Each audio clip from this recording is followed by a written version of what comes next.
시편 103편 1절에서 5절 말씀입니다. 시편 103편 1절에서 5절 말씀, 저와 여러분들 한 목소리로 합독하겠습니다. 1절부터 읽겠습니다. 시작. 내 영혼아 여호와를 송축하라. 내 속에 있는 것들아 다 그의 거룩한 이름을 송축하라. 내 영혼아 여호와를 송축하며 그의 모든 은택을 잊지 말지어다. 그가 내 모든 죄악을 사하시며 내 모든 병을 고치시며 내 생명을 파멸에서 속량하시고 인자와 긍휼로 관을 씌우시며 좋은 것으로 내 소원을 만족하게 하사 내 청춘을 독수리같이 새롭게 하시는도다. 아멘. 오늘부터 3주간 감사의 여정이라는 주제로 말씀을 나누려고 합니다. 여러분은 언제 마지막으로 하나님께 진심을 담아서 전심으로 감사를 드렸습니까? 오늘일 수도 있고 어쩌면 10년 전일 수도 있고 그보다 더 오래됐을 수도 있을지 모르겠습니다. 우리의 바쁜 삶 속에서 감사는 종종 잊어버리거나 아니면 그저 표현만, 겉으로만 표현하는데 그칠 때가 많습니다. 하지만 오늘 본문을 통해서 시편 103편의 다윗의 고백인 그 진정한 감사의 의미와 그 시작점을 보며 우리의 삶이 감사로 가득 차시기를 주님의 이름으로 축복합니다. 한 가지 질문하겠습니다. 여러분은 감사가 도대체 어디서부터 시작되는 것이라고 생각하십니까? 감사란 어디서부터 시작되는 것인가? 오늘 우리는 감사의 시작점과 또 그 감사를 시작함으로써 내가 감사함으로써 나의 삶이 어떻게 변화되는지 그것에 대해서 한번 함께 살펴보려고 합니다. 제가 좋아하는 작가이자 목사님이신데 맥스 루케이도라는 목사님이십니다. 그분의 책을 굉장히 쉽게 이렇게 은혜롭게 쓴 책들이 많아요. 그분 책 중에 감사라는 책이 있습니다. 그 감사라는 책에 보면은 맥스 루케이도 목사는 감사란 우리가 하나님께 빚진 자임을 깨닫는 데서 시작된다 그랬어요. 하나님께 빚진 자임을 깨닫는 데서 시작된다.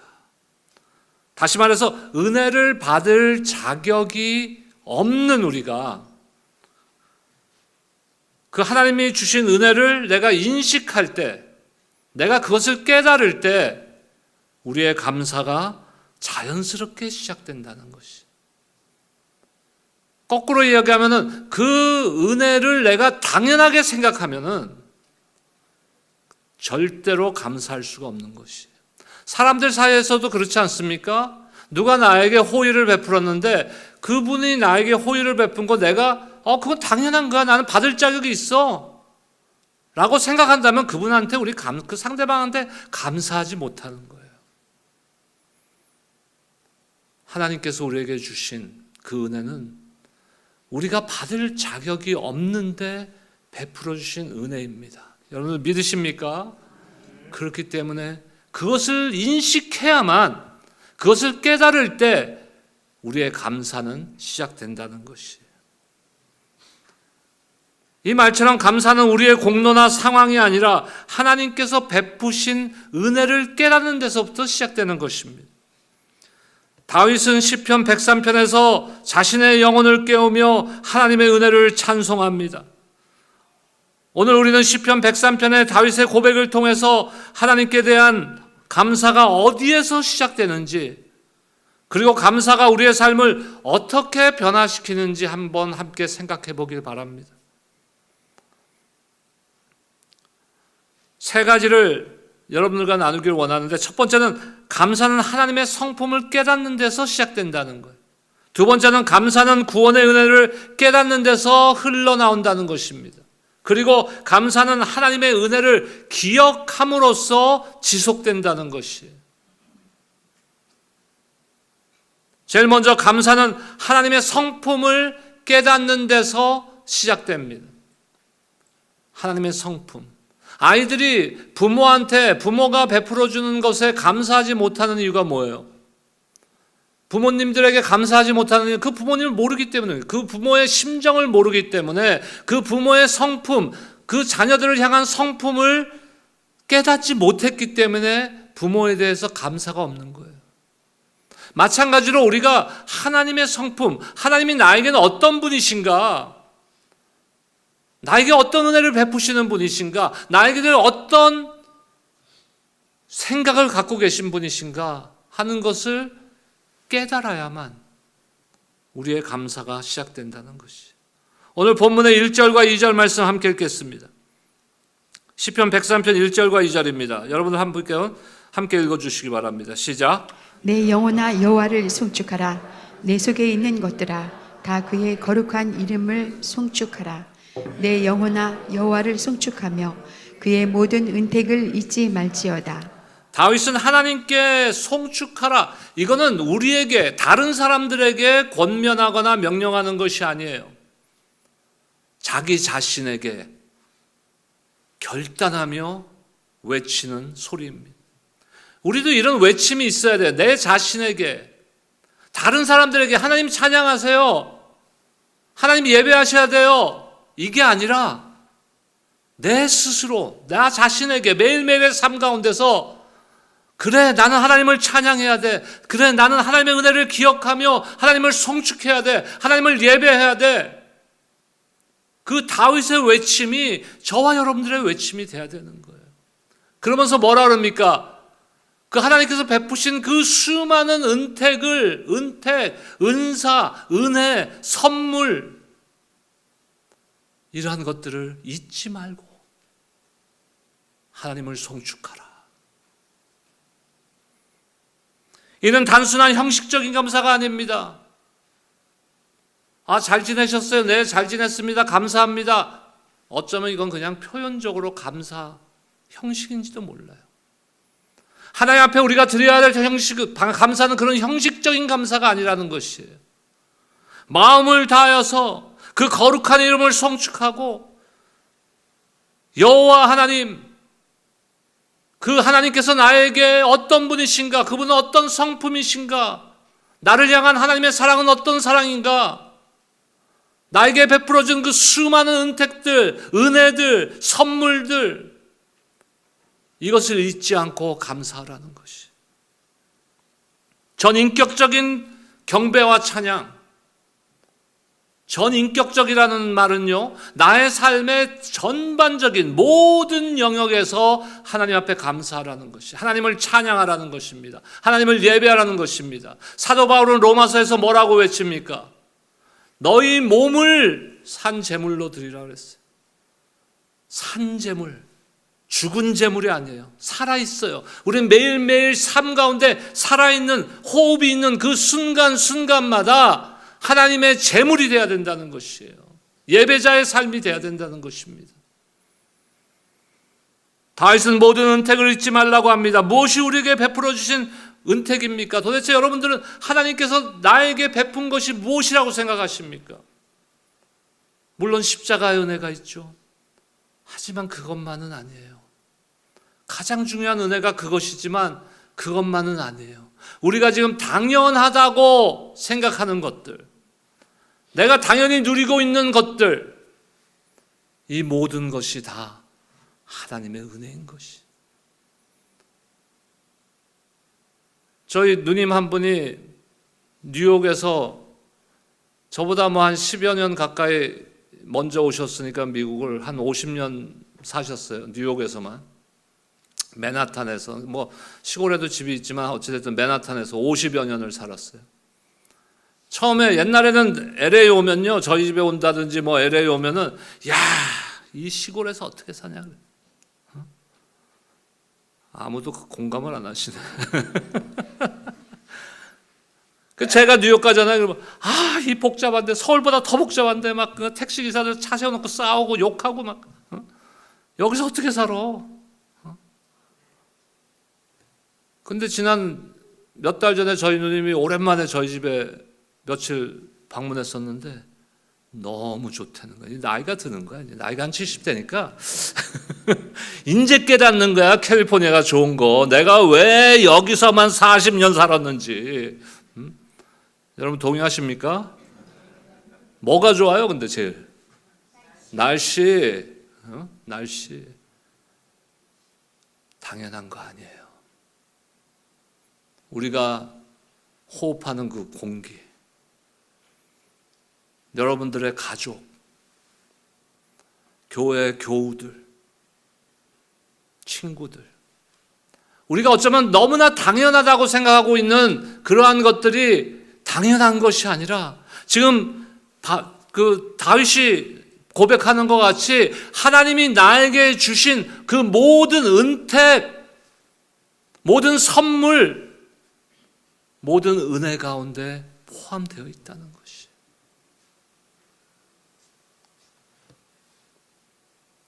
그런데 하나님께서 우리에게 베푸신 그 은혜와 선물들을 깨닫지 못하면 절대로 감사할 수 없는 거예요.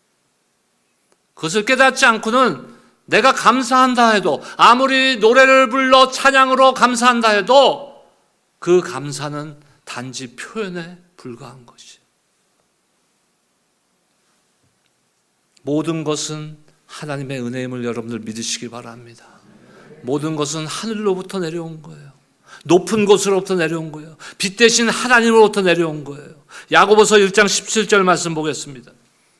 함께 읽겠습니다. 시작. 온갖 좋은 은사와 온전한 선물이 다 위로부터 빛들의 아버지께로부터 내려오나니 그는 변함도 없으시고 회전하는 그림도 없으시니라. 하나님은 신실하신 하나님. 우리에 향한 하나님의 생각은 뭐예요? 재앙이 아니요 평안이라. 너희에게 미래와 희망을 주기 위함이다. 이 생각은요, 예레미야 선지자에게만 전한 생각이 아니에요. 그 당시 이스라엘 백성, 포로된 이스라엘 백성들에게만 전한 말씀이 아니에요. 하나님의 그 생각은 지금 이 순간에도 저와 여러분들을 향한 생각인 줄로 믿습니다. 변치 않으시는 하나님. 우리가 때로는 사람이 막 똑똑해서 점점 발전해 나가요. 문명이 발전하고 과학이 발전하고 의학이 발전하고 음악도 발전하고, 그런 게 사람들이 잘나서 그런 줄 알아. 이 또한 다 하나님의 선물이에요, 여러분. 다 빛 대신 하나님 아버지로부터, 위로부터 내려온 은택, 은혜, 선물이라는 것이. 모든 좋은 선물은 하나님께로부터 오며 하나님께서는 우리의 필요를, 영적 필요, 육적 필요를 채워주시는 하나님이십니다. 에베소서 1장 3절 말씀 보겠습니다. 함께 읽겠습니다. 시작. 찬송하리로다. 하나님 곧 우리 주 예수 그리스도의 아버지께서 그리스도 안에서 하늘에 속한 모든 신령한 복을 우리에게 주시되. 사도 바울은 뭐라고 지금 선언합니까? 하늘에 속한 모든 신령한 복을 우리에게 주셨다. 감사는 우리 삶에 있는 모든 좋은 것이 하나님으로부터 온 것임을 인정할 때 시작되는 거예요. 이것을 인정하지 못하면 우리가 입으로 아무리 하나님 감사합니다, 하나님 감사합니다 해도 그거는 진정한 감사가 아닌 거예요. 아직 감사가 시작된 게 아니에요. 감사는 우리의 시선을 상황과 환경과 문제에서 하나님께로 돌리는 것입니다. 감사는 하나님께서 우리의 삶을 주관하시며 모든 것을 그분의 목적에 따라 사용하실 것임을 믿는 신뢰의 표현인 것이에요. 하나님의 은혜는 우리가 숨쉬는 공기와 같습니다. 눈에 보이지 않을 때도 그것이 우리를 살게 하는 거예요. 공기가 눈에 안 보이지만 공기가 없으면 우리는 죽는 거예요. 하나님의 은혜가 그런 거예요. 우리는 하나님의 은혜 없이는 살 수가 없는 존재들이라는 거예요. 저는 기도할 때마다 제일 먼저 하는 기도가 여기 있어요. 매일 기도할 때마다 제일 첫 번째 기도하는 거예요. 하나님의 은혜 없이는 단 한순간도 존재할 수 없는 연약한 종입니다. 단 한순간도 서 있을 수조차도 없고 한 걸음도 내디딜 수 없는 부족한 종입니다. 종을 불쌍히 여겨주시옵소서.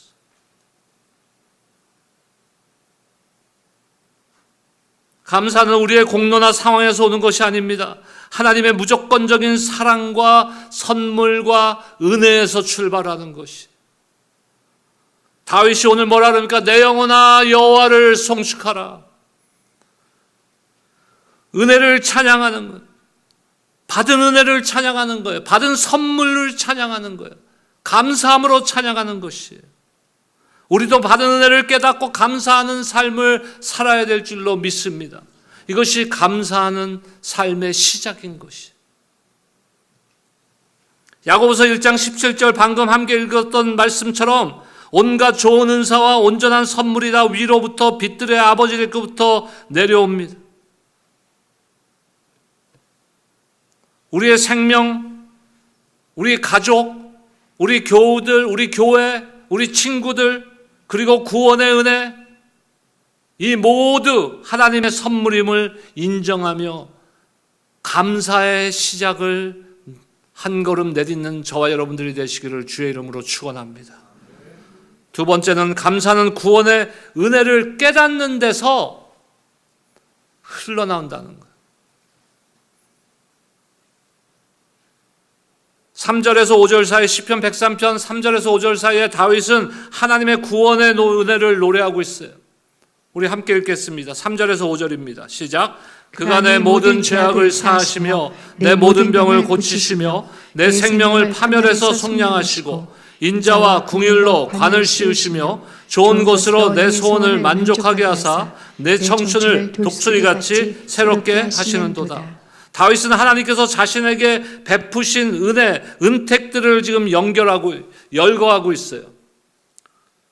대략 5개 정도를 지금 열거하고 있는데 첫 번째 뭡니까? 그가 너의 모든 죄악을 사하시며 그가 너의 모든 죄악을 사하시며 죄사함의 구원은 하나님의 가장 큰 선물이에요. 여러분들 죄사함을 받으셨습니까? 처음부터 다시 여러분 죄사함을 받으셨습니까? 그 구원은 그 구원의 은혜는 하나님이 주신 가장 귀한 가장 큰 은혜인 것이.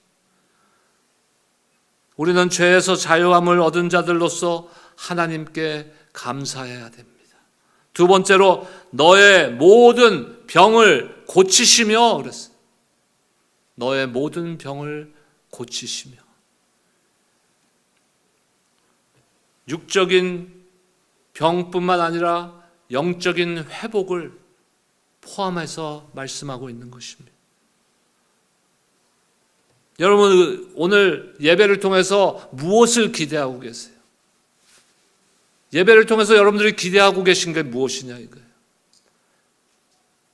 하나님의 은혜를 통해서 여러분들의 삶이 회복되는 것이 예배의 열매인 것이. 예배가 회복되는 게 아니에요. 예배가 회복되는 것이 아니라 예배자들이 회복되는 것이. 우리의 삶이 회복되고 우리의 영이 회복되고 예배를 통해서 우리가 새 힘을 얻는 것은 물론 그것이 예배의 목적은 아닙니다. 예배의 목적은 뭐예요? 하나님을 영화롭게 하는 거, 하나님께 영광 돌리는 것만이 예배의 목적인 것이에요. 은혜 받는 것이 예배의 목적 아니에요. 그거는 하나님이 우리에게 베풀어 주시는 것이지. 예배를 은혜 받기 위해서 오시면 안 돼요. 그건 하나님이 그냥 우리에게 거저떠 주시는 선물이에요. 하나님 앞에 온전히 찬양하고 경배하는 것이 예배의 목적인 거예요. 그 결과로 우리를 치유해 주신, 우리의 삶을 회복시켜 주신. 자, 세 번째 뭐라 합니까? 너의 생명을 파멸해서 구속하시고. 하나님은 우리의 생명을 멸망해서 구속하셨고 새 생명을 주십니다. 이게 뭐예요? 구원의 본질적인 의미를 지금 말하고 있는 거예요. 죽었던 우리에게 새 생명을 주신 그 구원의 은혜. 네 번째, 인자와 긍휼로 관을 씌우시며 하나님의 사랑과 자비는 우리 삶의 기초가 되는 거예요. 하나님의 인자, 하나님의 긍휼하심, 이것 없이는 우리는 살 수가 없는 존재라는 거예요. 마지막 다섯 번째로, 좋은 것으로 너의 소원을 만족하게 하사. 목사님, 근데 내 소원을 만족 안 시켜주시던데요? 당연하죠. 왜 그런지 아세요? 내 소원과 하나님의 생각이 다르니까. 그럼 아무리 소원을 내가 갖고 있어도 그건 안 들어주세요. 죄송하지만. 그래서 우리가 성숙해진다는 건 뭐예요? 내 생각을 그리스도의 생각, 하나님의 생각으로 점차적으로 바꿔가는 것이 내가 신앙이 성숙해지는 거예요. 왜 말씀을 붙들고 기도하라고 제가 맨날 권면합니까? 그건 하나님이 약속하신 거니까. 말씀으로 약속하신 거니까. 하나님이 신실하신 분이고 변치 않으신 분이시고 항상 모든 약속을 반드시 지키시는 분이시니까 내가 원하는 건 그냥 하나님 원합니다, 이거 원합니다, 그게 아니라 약속을 붙들고 기도하셔야 돼요. 하나님 반드시 응답해 주십니다. 2주 전인가요? 제가 금요일 날 요한계시록 강해 시간에 제가 그런 말을 한 적이 있어요. 많은 잘못된 이단들이나 잘못된 신비주의자들이 하나님을 불러내. 이거 어디서 나 옛날에 많이 보던 거야. 그 무당들이 귀신 불러내듯이 하나님을 불러내. 출발점, 신앙의 가장 기초 101 출발점조차도 안 돼 있는 신앙이에요. 그거는. 왜? 하나님은 내가 부르면 오시고 가라 그러면 가는 분입니까? 아니요. 하나님이 출애굽기에서 자신을 스스로 뭐라 그랬어요? I am who I am. 나는 스스로 있는 자이다. 이 세상 우주 만물에 스스로 있는 분은 하나님 한 분밖에 없어요. 그분을 오라 그래요? 가라 그러고?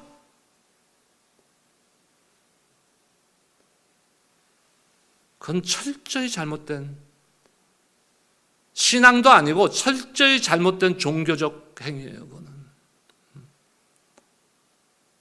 마치 우리 만화 영화 보면 알라딘의 램프 아시죠? 그 램프를 막 비비면은 뭐가 나와요? 너무 잘하네, 만화들. 지니, 파란 색의 괴물 지니가 나와서 딱, 주인님 뭘 들어드릴까요? 원하시는 게 뭐예요? 그럼 말하면 다 들어주잖아. 마치 하나님을 그 정도로 알고 있는 거야. 그러면 하나님이라고 부르지 마시고요, 진이라고 부르세요. 잘못된 관점이에요. 하나님에 대해서 철저히 잘못된 관점이에요. 그거는. 그러니까 내 소원을 안 들어주시는 것 같은 거지. 좋은 것. 근데 중요한 게 뭔지 아세요? 내 생각하고 하나님의 생각이 달라. 그러면 누구 생각이 옳은 거예요? 다 잘 알아, 알기는. 그러면 누구 생각을 고쳐야 돼요? 내 생각을 고쳐야죠. 자꾸 하나님 고치려고 그러지 마세요. 하나님은 항상 그곳에 변치 않고 있으신 분이에요. 내 생각을 고쳐야죠. 내 생각이 잘못된 거죠. 그리고 또 한 가지 우리가 확신을 갖고 신뢰해야 되는 게 뭔지 아세요? 하나님은 우리를 향해서 최선의 것을 갖고 계시다는 거. 지금 내가 볼 때는 내 소원이 최선일 것 같지만 하나님의 생각이 최선이에요, 여러분. 그 믿음이 있어야 되는 거예요. 아까 소개했던 맥스 루케이더 목사님의 감사라는 책에서 구원을 당연히 여길 때 감사도 사라진다 그럽니다. 하나님이 주신 은혜를 당연히 여기면 안 되는 거예요. 우리에게 베풀어 주신 구원의 은혜를 깨달아야 우리의 감사는 계속 시작되고 연결돼 나가는 거예요. 구원의 은혜가 무엇입니까? 로마서 5장 8절 말씀 아니에요? 함께 읽겠습니다. 시작. 아직 죄인 되었을 때에 그리스도께서 우리를 위하여 죽으심으로 하나님께서 우리에 대한 자기의 사랑을 확증하셨느니라. 아멘. 하나님께서 그리스도를 통해서, 예수님을 통해서 우리를 향한 사랑을 확증해 주셨다는 거예요. 그 사랑이 어떤 사랑입니까? 나를 위하여 십자가에서 죽으신 사랑.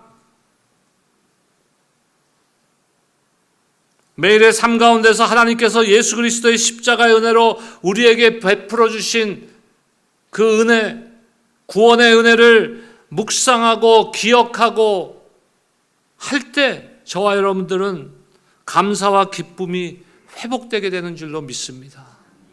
마지막 세 번째, 감사는 하나님의 은혜를 기억하는 데서 지속된다. 하나님의 은혜를 기억해야 되는 거예요. 신앙생활에서 제일 위험한 병이 뭔지 아세요? 영적 건망증. 뭐 여러분들 이렇게 키를 어디다 뒀나? 그래갖고는 뭐 혁대에다가도 차고 다니고, 그러다 더 지나면 혁대 찬 걸 잊어버려 또. 그런 건 다 괜찮아. 다 괜찮아. 마지막 날에 주님께서 완전한 몸으로 우리를 부활시켜 주실 거예요. 나이가 들면서 조금씩 잊어버리는 거 다 괜찮아. 그런데 안 괜찮은 건망증이 있어요. 하나님의 은혜를 잊어버리는 거. 영적 건망증. 제일 심한 민족이 누군지 아세요? 영적 건망증이 제일 심한 민족? 이스라엘 민족. 이스라엘 민족. 기억하는 것은 성경에서, 하나님의 말씀에서 하나님의 은혜를 우리가 응답하는, 하나님의 은혜에 응답하는 굉장히 중요한 거예요. 기억한다는 거, 기억하는 거. 때로는 잊어버리는 게 축복일 때도 있어요. 나의 아픔, 과거의 트라우마, 나의 고통, 내가 받았던 고난들, 이런 건 잊어버릴 수도 있어요. 하지만 절대로 잊어버려서는 안 되는 게 하나님의 은혜라는 것이. 그런데 이스라엘 민족 그렇지 않았어요. 건망증도 보통 건망증이 아니에요. 출애굽기 14장 11절과 12절 말씀 보겠습니다. 함께 읽겠습니다. 시작. 그들이 또 모세에게 이르되 애굽에 매장지가 없어서 당신이 우리를 이끌어내어 이 광야에서 죽게 하느냐? 어찌하여 당신이 우리를 애굽에서 이끌어내어 우리에게 이같이 하느냐? 우리가 애굽에서 당신에게 이른 말이 이것이 아니냐? 이르기를 우리를 내버려 두라. 우리가 애굽 사람을 섬길 것이라 하지 아니하더냐? 애굽 사람을 섬기는 것이 광야에서 죽는 것보다 낫겠노라. 자, 16장 출애굽기 16장 2절과 3절도 함께 읽겠습니다. 시작. 이스라엘 자손 온 회중이 그 광야에서 모세와 아론을 원망하여 이스라엘 자손이 그들에게 이르되 우리가 애굽 땅에서 고기 가마 곁에 앉아 있던 때와 떡을 배불리 먹던 때 여호와의 손에 죽었더라면 좋았을 것을 너희가 이 광야로 우리를 인도해 내어 이 온 회중이 주려 죽게 하는도다. 영적 건망증. 이게 지금 무슨 세대가 몇 세대 지나간 게 아니에요. 불과 얼마 전에 하나님께서 애굽 땅에 열재앙을 내리고 이스라엘 백성들은 온전하게 출애굽시켰어요. 그것뿐입니까? 홍해가 갈라지고 이스라엘 백성들은 탈출하고 그 뒤에 쫓아오는 애국 군사들은 완전히 다 수장되었어요. 하나님이 하신 그 은혜를 불과 얼마 전에 경험했던 이스라엘 민족이. 근데 잊어버려. 뭐가 그들을 잊어버리게 했을까요? 몸에도 안 좋은 거야 다. 고기가 막. 뭐 콜레스테롤, 뭐 고혈압 다 안 좋은 거야 이거 다. 저도 좋아하지만. 그다음에 뭐 떡, 혈당 올라가요.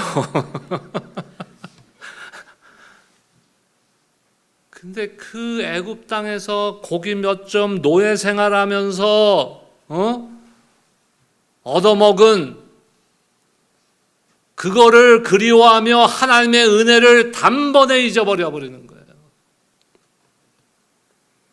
우리도 때로는 문제와 상황과 환경만 바라보고 하나님의 은혜를 망각할 때가 많습니다. 감사는 우리의 시선을 문제에서 하나님의 은혜로 돌리는 믿음의 행위인 것이에요. 감사의 가장 큰 장애물이 뭐예요? 은혜를 잊는 영적 건망증. 이것이 감사하지 못하게 하는 가장 큰 장벽이라는 것이에요. 하나님께서 우리에게 베풀어 주신 그 모든 은혜와 은택을 잊고 살지는 않습니까? 감사는 기억하는 거예요. 기억하는 거예요. 하나님께서 우리의 삶에서 행하신 일들을 기억하지 못하면 감사 대신 무엇이 나올까요? 불평과 원망이 나오는 거예요. 방금 우리 함께 읽었던 출애굽기에서 이스라엘 백성들이 그런 거예요. 하나님께서 베풀어 주신 은혜와 선물들을 날마다 기억하는 데는 우리의 훈련이 필요해요. 기도가 필요하고 말씀 묵상이 필요하고 예배가 필요한 거예요. 이거 훈련해야 되는 거예요, 스스로. 그러지 않으면 우리는 곧 뭘 바라보게 됩니까? 이스라엘 백성들이 이제는 광야만 보이는 거예요. 물이 없는 광야, 먹을 것 없는 광야. 그리고 하나님의 은혜는 잊어버리는 거예요. 감사는 하나님의 선하심과 구원의 은혜를 깨닫는 데서 시작된다 그랬어요. 또 기억함으로 감사는 지속된다고 말씀드렸습니다. 그리고 우리의 믿음이 깊어집니다. 우리 함께 오늘 결단하시기 바랍니다. 우리 감사의 시작으로 돌아갑시다. 하나님의 은혜를 통해서. 감사는 단지 하나님께 드리는 표현이 아닙니다. 감사는 우리의 마음을 변화시키고 삶을 풍성하게 하는 열쇠예요. 여러분이 감사하면 감사할수록 또 무슨 일이 생길까요? 또 감사할 일이 생기는 거예요. 여러분들의 삶은 더욱더 풍성한 삶으로 변화될 것입니다. 좋은 것으로 내 소원을 만족하게 하사 내 청춘을 독수리같이 새롭게 하시는도다. 이 다윗의 고백이 저와 여러분들의 고백이 되시기를 주님의 이름으로 축원합니다. 또 한 가지, 감사는 내가 선택하는 거예요. 내가 감사할 건가 불평할 건가는 내가 선택하는 거예요. 결단해야 되는 거예요. 매일매일 우리는 선택의 기로에 있는 거예요. 감사해야지. 아이고 왜 이렇게 힘들어. 불평해야지. 내가 선택하는 거예요. 감사는 하나님의 성품을 깨닫는 데서 시작됩니다. 감사는 구원의 은혜를 깨닫는 데서 흘러나옵니다. 감사는 하나님의 은혜를 기억하는 데서 지속됩니다. 다음 주에는 감사의 능력, 모든 상황에서 감사라는 말씀으로 여러분들과 은혜를 나누고자 합니다. 이 시간 우리 함께 한번 기도하길 원합니다. 오늘 말씀을 통해 깨닫게 하신 하나님의 은혜와 사랑을 기억하며 감사의 삶을 한번 결단하며 기도하길 원합니다. 첫째, 하나님의 성품을 기억하며 감사하겠습니다. 둘째, 구원의 은혜를 붙들고 감사하겠습니다.